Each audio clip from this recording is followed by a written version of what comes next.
Washington की फजा में बदतरीन हादसा, 67 अफराद हलाक। फौजी हेलीकॉप्टर टकराने से मुसाफिर तैयारा दरिया में जा गिरा।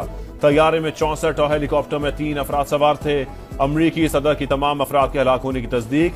कहा तमाम इदारों ने रेस्क्यू ऑपरेशन में भरपूर किरदार अदा किया। फजाई हादसा बड़ा अलमिया, अमरीकी कौम गम में है। मुतासरीन के अहल खाना से हमदर्दी का इजहार। मजीद कहा हेलीकॉप्टर तैयारे के करीब था तो कंट्रोल टावर ने बताया क्यों नहीं, हादसे को रोक सकते थे, हेलीकॉप्टर को मोड़ा जा सकता था। मेरी इंतजामिया एविएशन सेफ्टी में काबिल लोगों को शामिल करेगी।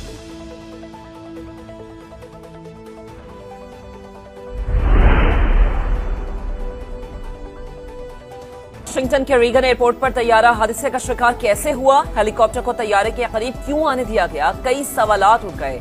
एयर कंट्रोल टावर की हेलीकॉप्टर पायलट को दी गई हिदायत की ऑडियो भी मंजर-ए-आम पर आ गई। हिदायत के 30 सेकंड्स बाद हादसे ने मामला मशकूक बना दिया। तैयारे के 2 ब्लैक बॉक्स में से एक मिल गया। रीगन एयरपोर्ट पर फ्लाइट ऑपरेशन बहाल। वजीर दिफा ने वाकये की तहकीकात का हुक्म दे दिया।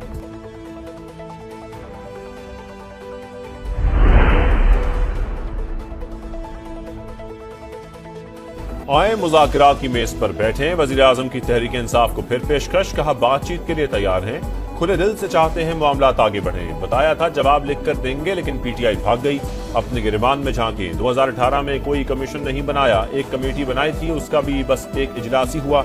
हम हाउस कमेटी बनाने को तैयार हैं। इलेक्शन 2024 की तहकीकात भी कमेटी करे। काबीना इजलास से खिताब करते हुए कहा 26 नवंबर की बात करते हैं तो फिर 2014 के धरने का भी अहाता किया जाए। मुल्क मजीद नुकसान का मुतहम्मिल नहीं हो सकता। इंतशार की सियासत नुकसानदेह है। पीटीआई वजीर आजम की ताज़ा पेशकश से फायदा उठाए। इरफान सिद्दीकी का मशवरा। का हर मसले का हल बामानी मुज़ाकरात से निकलता है।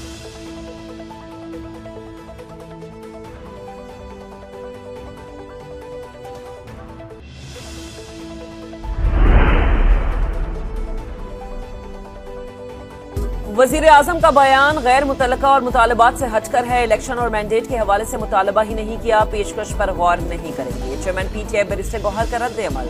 कहा हमारा मुतालबा जुडिशल कमीशन का कयाम और कैदियों की रिहाई था। हुकूमत ने ताखीर से बेहतरीन मौका जाया कर दिया। शिबली फराज ने कहा हाउस कमेटी बनाने की तजवीज कबूल नहीं, कमीशन पर लोगों का एतमाद होता है।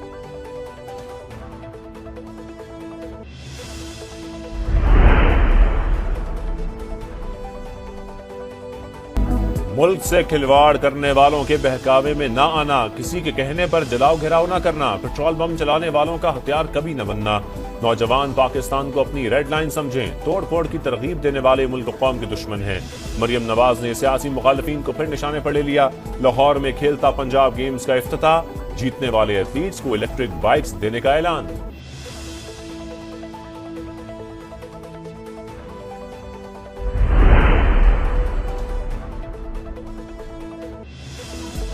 तनाज़ा बैका कानून पर सदर मुमलिकत ने सहाफ़ी तंजीमों की तजावीज़ लेने की यकीन दहानी कराई, लेकिन अगले दिन दस्तखत कर दिए।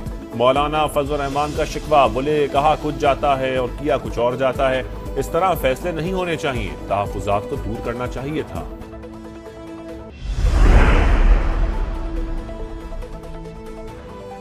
सिंध में 15 साल से मसनूई हुकूमत। कराची में सरकारी सतह पर भत्ता मांगा जा रहा है। बिलावल भुट्टो ने अपनी नाकामी का एतराफ करने के बजाय ताजिरों को धमकियां दी।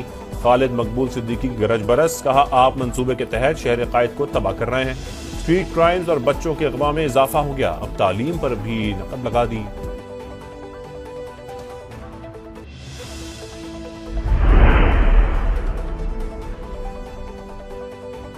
कराची के अवाम के लिए मुत्तहदा माजी का एक डरावना ख्वाब। ये अपना सियासी कद बढ़ाने के लिए पीपल्स पार्टी पर तनकीद करते हैं। शर्जील इनाम मेमन का खालिद मकबूल सिद्दीकी के बयान पर रद्द अमल।